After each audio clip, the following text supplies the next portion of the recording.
Hello everyone, welcome all. So today in this video, I would take you through the current affairs from August 23rd to August 31st. So let's begin. So students, the first news coming your way, ICRA expects Indian GDP to grow by 12 to 13% in quarter one of financial year 23. So rating agency ICRA, which stands for Investment and Credit Rating Agency of India Limited. It's a leading credit rating agency of the country. And it is predicted that Indian economy will grow 12 to 13% in the first quarter of the new financial year, new fiscal year. And so ICRA, however, students, has kept its annual GDP prediction at 7.2% for this fiscal year. So for this fiscal year, it has maintained that India is going to grow at single digit growth rate of 7.2%. However, in a sharp uptrend, it would grow at roughly 12 to 13% next year. And this year, of course, the growth rate is going to be much lesser, primarily because of high inflation and the resultant tightening of the RBI policy. Moving on, ICRA predicts the economic growth and some of the key points, students. So it says that this rapid growth may continue into May and June of next year. And Aditi Nair from ICRA, she stated that the consumer price index is anticipated to average between 6.3% and 6.5% this fiscal, citing growing inflation concerns. So consumer price index, CPI, it is going to hover around 6.3, 6.5%, which is, around the upper limit band of inflation rate set by RBI. And ICRA also said that the impact of war in Ukraine and the resultant high commodity and fuel prices, that has led to an increase in inflation, and that has also negatively impacted the growth. And the damage will be far greater than expected if the war does not de-escalate soon. And this is also the main justification for keeping the full year GDP growth forecast at 7.2%.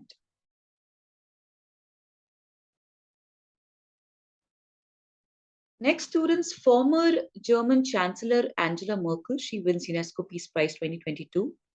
So she's been awarded the UNESCO Peace Prize for her efforts to welcome refugees. So we all know, students, that, Angela Merkel, she held the office of German Chancellor for straight 16 years, and it was in 2021, last year, that she resigned. So students, basically, she won this award for her efforts to welcome refugees, because it was in 2015 that she opened the borders, Germany's borders, to the refugees from various war and civil war, or humanitarian crisis infested countries like Syria and Afghanistan. And she famously declared to Germans that we can do this. That means we will have to rise, as a country, to make use of this opportunity. We have to rise to the occasion to help the refugees. And all the members of the jury were touched by her courageous decision in 2015 to welcome more than 1.2 million refugees, notably from Syria, Iraq, Afghanistan, and Eritrea. Very quickly about the UNESCO Peace Prize. So it has been awarded each year since 1989 to individuals, organizations, or institutions that have made a special effort to promote research or secure peace. Moving on, students, for the first time, India to take over the G20 presidency by December 2022, students. So G20, grouping of 20 countries.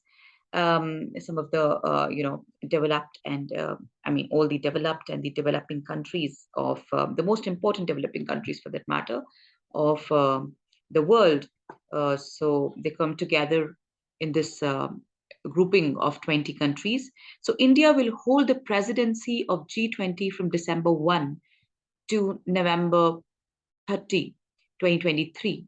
and culminating with the G20 summit in India next year. So it is for the first time, students, next year that G20 summit would be held in India, and the G20 secretariat that India has to take care of will handle work related to knowledge, content, technical, media scrutiny, and logistical aspects of India's presidency of the Intergovernmental Forum comprising 19 countries and the European Union.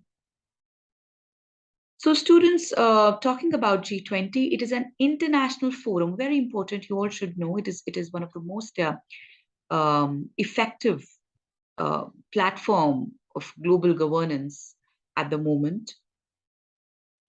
And it is basically an international forum, students. It is made up of 19 countries and the European Union.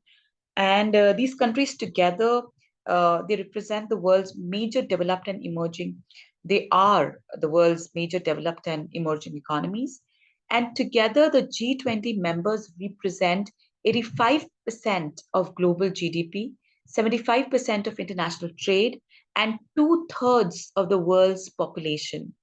And because of its size and strategic importance, G20 has a crucial role in setting the path for future of global economic growth, students. Very quickly, the historical background. It started in 1999, and at that point, it was limited to the meeting of finance ministers and central bank governors. Then students, basically, it came to the spotlight after the global financial crisis in 2008, when there was this urgent need for the meeting of the, all the leaders of the G20 countries. And it was in 2008 in Washington, D.C., for the first time that a meeting of the leaders, G20 leaders, was convened, and they managed to coordinate for the fiscal, monetary, and economic policies.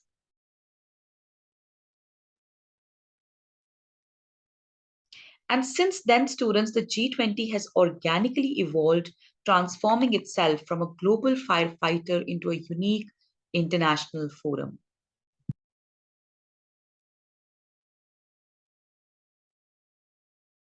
About the presidency of G20, students, it rotates annually among its members. And the presidency leads a three-member management group of previous, current, and future chairs. So basically, there's this group called Troika, and it comprises of the countries that would have the presidency of G20 for like the previous year, the current year, and the future chairs, so that they can coordinate between them. And G20 does not have a secretariat of its own, students. A temporary secretariat is set up by the country that holds the presidency, which is going to be now done by India. Next, students, Amrita Hospital, Asia's biggest hospital in Faridabad, Haryana, unveiled by PM Modi. So, a 2,600-bed Amrita Hospital, Faridabad, which is Asia's biggest hospital with state-of-the-art technology, including a centrally located, fully automated laboratory, was officially inaugurated by Prime Minister Narendra Modi, students. And it is said that this hospital in Faridabad, it would significantly improve NCR's region's healthcare infrastructure. It is a 14-floor tower, and it houses the primary medical services, and it's going to be a part of the 36 lakh square foot built up area of the Amrita Hospital Faridabad complex. And there's also a helipad on the rooftop, students. Next, students, Indian scientist Samir V. Kamath appointed as DRDO chairman. So, distinguished scientist Samir V. Kamath was appointed as a secretary of the Department of Defense Research and Development and chairman of the Defense Research and Development Organization. You all should know the full form of DRDO, students. Defense Research and Development Organization. It is a defense R&D hub, and basically it is sort of in pursuit of indigenization of the defense technology. So Kamath, who is Director General Naval Systems and Materials at the DRDO, he will succeed G. Satish Reddy, who has been named as the scientific advisor to Defense Minister Rajnath Singh now. Next, students, Ministry of Education hosted the Smart India Hackathon 2022 students. So Smart India Hackathon, what is it? It is basically, it is an initiative wherein students across the country are brought under one roof, and they are they work on certain problems that we face as a country and as a society together collectively. So, Smart India Hackathon 2022 is being hosted, and about 15,000 students would be participating students. And the Ministry of Education has also introduced the Smart India Hackathon Juniors in an effort to promote an inventive attitude and a culture of innovation among youngsters. So it was in 2017 students that the inaugural Smart India Hackathon was held for the first time. And it happens once a year, and it is conducted by the innovation section of the Ministry of Human Resource Development. The students, they get a chance to create answers to problems posed by corporations and NGOs and governmental bodies. So the goal of the Smart India Hackathon is to, provide students with a platform to work on some of the challenges that we face on a daily basis, and to also create a culture of innovation and problem-solving mindset. And the previous versions of the hackathon, they've been incredibly successful in encouraging young minds, particularly engineering students from all around India, to think creatively and outside the box. Niti Aayog has declared Haridwar as the best aspirational district in India. So the Niti Aayog, it has declared the holy city of Haridwar in Uttarakhand as the best aspirational district on 5 parameters. And these parameters are health and nutrition, education, agriculture and water resources, financial inclusion, skill development, and finally the infrastructure. Students, each of these parameters had a different weightage. And Haridwar has secured the first rank in basic infrastructure theme and has become entitled to receive an additional allocation of rupees 3 crore. So basically, this is to, incentivize these cities to perform well, exhibit good governance, and accordingly be rewarded with financial support. And talking about the Aspirational District Program, the Niti Aayog's Aspirational District Program, it was launched in 2018, and it is aimed at identifying potential districts that can develop into model blocks through socio-economic developments. And under the program, the central government takes steps to improve the socio-economic condition of the identified districts and ensure inclusive and holistic development. Next, students, acclaimed dancer Malika Sarabhai turns author, and she's released her memoir, Free Fall. So very important, we all know that, questions on books and authors are routinely asked in the various competitive exams. So you should know this, that acclaimed dancer Malika Sarabhai, she's, come up with a memoir, and it is named Free Fall. Free Fall, My Experiments with Living. So there could be a question, who wrote this book? So it is Malika Sarabhai. She's an acclaimed classical dancer and activist, and she bears it all in her upcoming self-help memoir. And it's going to hit the stands. The book is going to hit the stands on August 30. And it is about coming to terms with yourself, your body, and finding the lifestyle that works for you. It is published by Speaking Tiger Publishing Group. And talking about Malika Sarabhai, she's a celebrated dancer, actor, public intellectual, and she writes a memorable account by, which is like inspiring, hilarious, and provocative about how she stumbled her way to health, fitness, and sanity.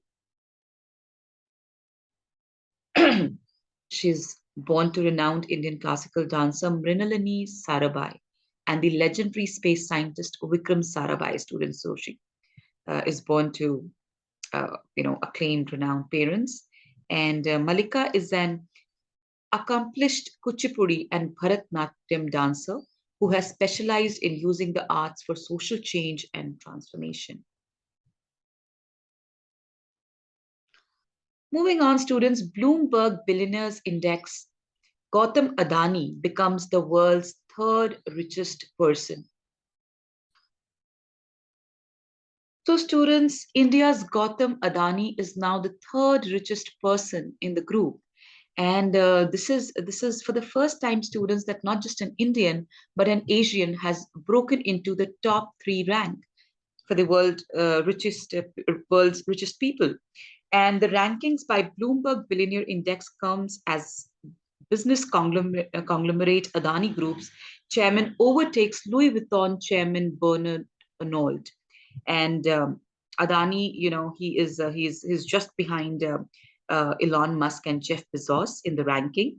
He is 60-year-old and he has a net worth of USD 137.4 billion.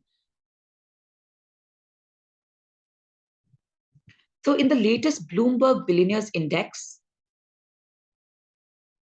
Reliance chief Mukesh Ambani is at number 11 with a total of USD 91.9 billion worth. So in this version of the rankings, he slipped below, uh, uh, outside top 10. And the net worth of Elon Musk and Jeff Bezos is currently at USD 251 billion and USD 153 billion respectively. And students, a bit about Gautam Adani. He's the first generation entrepreneur, and the Adani Group comprises 7 publicly listed entities with businesses spanning, energy, port, logistics, mining, resource, gas, defense, aerospace, airports. So he's primarily into the infrastructure segment, real estate segment. And in each of its business areas, the group has established a leadership position in India, students.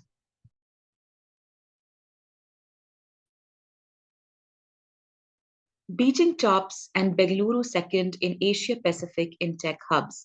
So Bengaluru students, it is ranked second in the Asia Pacific region in the top tech hubs list, and it is only behind China's Beijing, according to a report by Cushman and Wakefield. So this report is called Tech Cities and the global intersection of talent and real estate. So basically, it is a report that sort of identifies the various cities that have emerged as tech cities across the globe. And after Beijing and Bengaluru, the list has 3 other Indian cities: Chennai, Delhi, Hyderabad, and Mumbai and Pune also made it to the top 10 with the 8th and the 9th position in a list of 14 cities from the Asia Pacific. What were the factors included? So basically, they considered factors such as availability of talent, the quality of real estate, and how enabling the business environment is. And it states that Bengaluru is home to India's largest Grade A office market, and that the tech sector has accounted for an average 38 to 40% share in annual leasing activity in the Bengaluru office market, which is higher than national average of 35% students. So basically, it has a booming um, real estate and the leasing sector. It also lauded Bengaluru for housing various sectors such as defense organization, public sector industries, aerospace, biotechnology, educational institutions, health and research institutes. So basically, Bengaluru has, organizations belonging to these different domains. And it stated that the city has a lot to offer residents. And even in terms of ease of living index 2020, Bengaluru secured the top position, that it is one of the most livable cities in the country. And the city is also known for its greenery, public parks, as well as a vibrant cultural environment.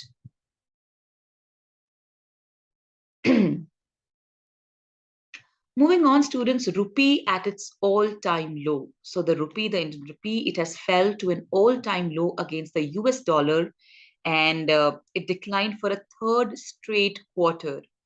And this is primarily because of the sustained inflation and continuing foreign fund outflows.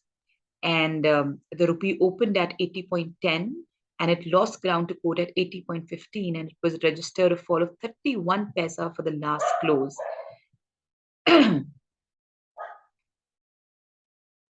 So what are the reasons for rupee depreciation, students? So global factors primarily, such as the Russia-Ukraine conflict and the soaring crude oil prices and tightening of global financial conditions, all of these have been cited as the major reasons for the weakening of the Indian rupee. And the Reserve Bank of India has been intervening in both the spot and the forward markets, in the foreign exchange markets, to slow down the rupee's fall, and has taken several measures to boost foreign fund inflows. So, what would a weaker rupee mean, students? How would that impact the country and the people? So, basically, students, the biggest impact of weakening rupees on inflation, and consumers, of course, will have to shell out much more for products which are imported, right? So the imports would become expensive, and those remitting money from abroad will have to spend more money. So basically, there's going to be some loss to them in the while the exchange. And a weakening rupee means higher fuel and energy prices, because obviously India, like I said, the imports would become expensive. So India imports 80% of its crude oil from abroad. So the fuel and the energy prices would increase. Students in India will have to shell out more for the imports. And the weakening currency means that now one would have to pay more for the same foreign education and international travel. That's another negative consequence. And as payments for imports are made in dollar terms, a weaker rupee would drive up the price of importing goods. Lastly, students, Mikhail Gorbachev, the last Soviet leader who ended the Cold War, dies at the age of 91. So Mikhail Gorbachev, students, he's like a renowned leader, Russian leader, and he was the last Soviet leader. He was the last leader of the Soviet Union when Russia, before the disintegration of the Soviet Union. So he was somebody who had introduced a lot of reforms in the Soviet Union. He opened up the Soviet Union economy, and he's in fact, credited for ending the Cold War. However, students, he's also, blamed for the disintegration of Soviet Union. So he died at the age of 91, and he was in power only for 7 years, but he unleashed a breathtaking series of changes, and which led to the end of the Cold War, but also the collapse of the authoritarian Soviet state, but that led to freeing of the Eastern European nations from Russian domination and the end of the decades of East-West nuclear confrontation. So the world has lost a great leader there. So that's all for this video, students. I will come up with another video next week.